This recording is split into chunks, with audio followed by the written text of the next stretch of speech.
People tend to believe that minimalists live this very bare-bone lifestyle where we're always strict about the money we spend and the things that we purchase, and we deprive ourselves of all kinds of fun and pleasure.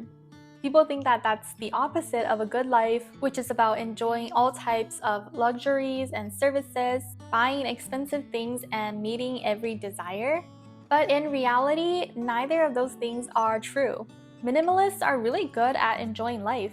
Rather than saying we deny ourselves of pleasure, it's more accurate to say that we're very clear and selective about what exactly we actually want to enjoy in our lives. Sometimes we fall into the trap of a very complex life filled with burdensome things and obligations, not because we want that, but because we don't know what we want. So we hesitate, we waver, and then we look to people around us to see what they have. And because we don't have a clear picture of the exact life that we want, we don't really know how to filter out the things we don't want. So today, I invite you to start building that filter and to define the kind of life that you truly desire. If you're able to do that, then you'll be able to focus all your resources, your money, your time, and energy towards that, and you'll end up feeling richer, lighter, and happier. Okay, so let's try to define what is a good life to you. First, let's get it inked in that a good life is not all about endless consumption. It's not about satisfying every one of your desires, because a lot of the times those are just quick dopamine hits and they will not bring you lasting happiness. Just think about that anticlimactic and empty feeling after you make a large purchase, or that feeling of obsessively wondering like what's next, what else do I need? Feeling guilty and despising yourself a little bit when you see a house full of stuff, but you don't have any time, any energy, or anything of true value. Those feelings are not real happiness. They're not enjoyment. They're just quick thrills that, in the long run, spiral you away from true peace and happiness. So then what does it mean to truly enjoy your life? I think it has to be something much more longer lasting. It has to improve the quality and experience of your life in the long term. It has to raise your baseline of happiness and enable you to feel this true and deep sense of joy.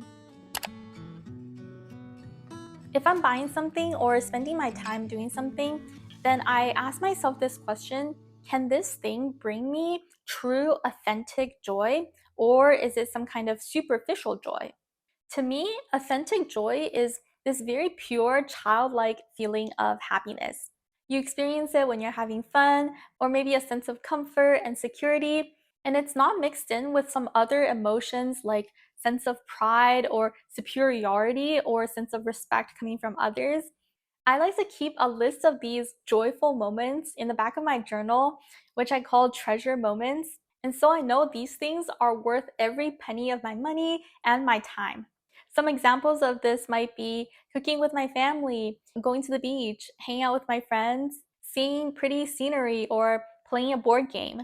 On the other hand, what are some examples of fake joy? The first things that come to my mind are like hanging out with people that you don't really enjoy, excessive networking with people, or going to buy some fancy luxury item. We do these things not because they make us joyful and happy, but for some kind of outwardly presence. And yet, so many of us spend so much time doing these things. Like, how many of us spend so much of our time hanging out with people that we are kind of ambivalent about? Either we do these things out of habit or obligation. I think it's important to recognize that these things are not bringing us true pleasure, but they're taking away our time and resources. And so we should stop doing these things whenever possible. Second question I like to ask myself if I'm buying something or spending time on something is, does this thing bring me long-term joy? For example, if I buy a very nice quality piece of clothing that I can wear for years to come, or a book that I'll keep and reread again and again for the rest of my life, then I wouldn't mind spending money on those things because I know they will bring me joy for years. This gets to the investment aspect of your resources. So can your time and your money spent bring you happiness that will last over time? If they can, then those places are absolutely worthy of your money and time spent. And there are a lot of these things that can bring joy over time in our lives. Maybe an exciting trip of a lifetime, or a car that allows you to do that. Maybe tennis lessons that teach you how to play better, or even good food on a birthday or anniversary.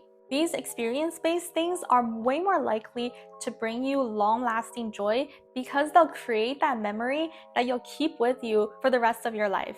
So here are some questions you should ask yourself.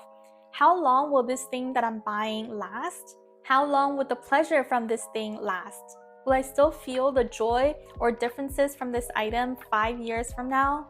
And how often do I derive pleasure from this item or experience?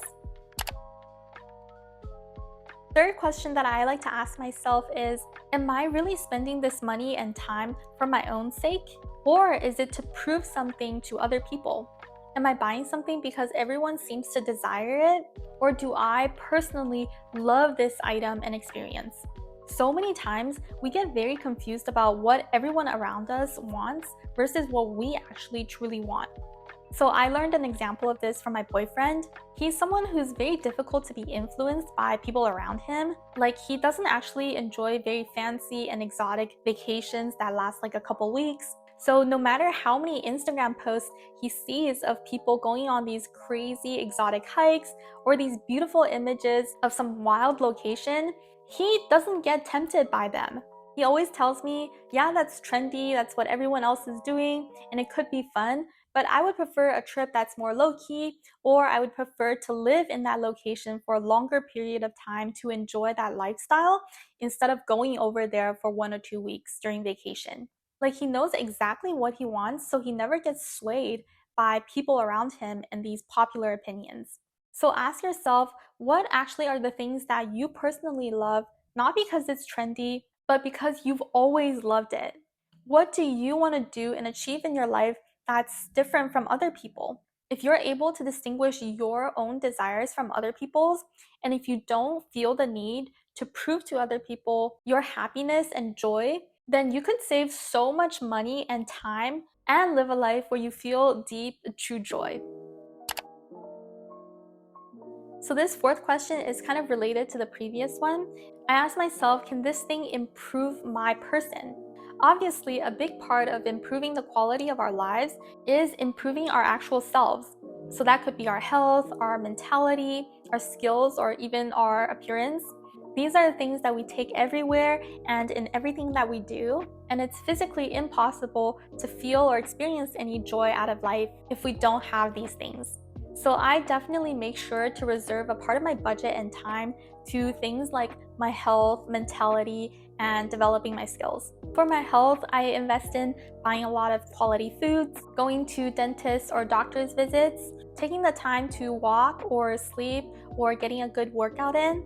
And for my mentality, I like to make sure that I'm building in like an emergency fund so that I feel this sense of financial security should anything happen.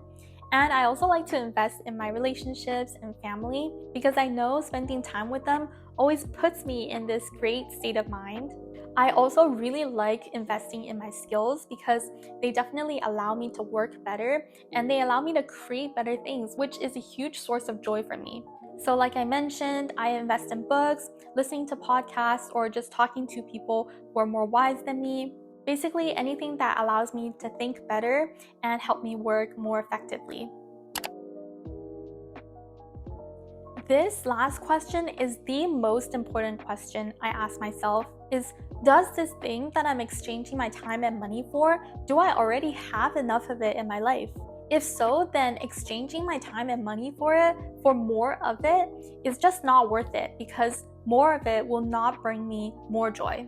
A great example of this is with food and drinks. Sometimes when you eat a very delicious meal, near the end of it, you kind of get into this trance of wanting to eat more and more and more of it, even when you know you're already feeling pretty full and just one more bite is not going to make you happier, yet you still desire to eat more of it. But then afterwards, you feel so bad about overeating, you feel physically extended and bloated, and mentally you regret it and loathe yourself like, why couldn't I just control my appetite? Obviously, there's always a point where too much of a good thing no longer brings you joy. It might even numb you or make you feel really bad. But that point of having enough can be very subtle and hard to become aware of. It takes a lot of practice and mindfulness and just slowing down, but it's a skill that all of us really need to develop. For me, what helps is to just realize that joy is like any other good thing. It's not going to last indefinitely, and we can't ask to have it every single moment. At some point, we need to let go of this obsessive desire for more joy and exhilaration and just get back to the basis of feeling peace. So, did you enjoy that? If you are tired of living a complex life that's no longer bringing you joy and you want to try out a more minimalist lifestyle, if you want to find out what life you've always dreamt of and go live that, then you need to ask yourself these questions before you spend time, energy, and money on things. Is this something that you truly enjoy? Will this thing improve your life in a long lasting sort of way? Is this thing what you've always dreamt of? And are you already at the point of having enough? I promise you, if you have a very clear image of the life that you want, then you might not have to waste as much time and energy because you're already much closer to it than you think. Lastly, I want to say a very great thank you to all of you who has supported and loved my videos. I've currently reached 5K subscribers, which is a dream come true for me, and I can say I truly enjoy sharing my thoughts on this channel. Thank you so much for watching, and lastly, I wish you a peaceful rest of the day. Bye.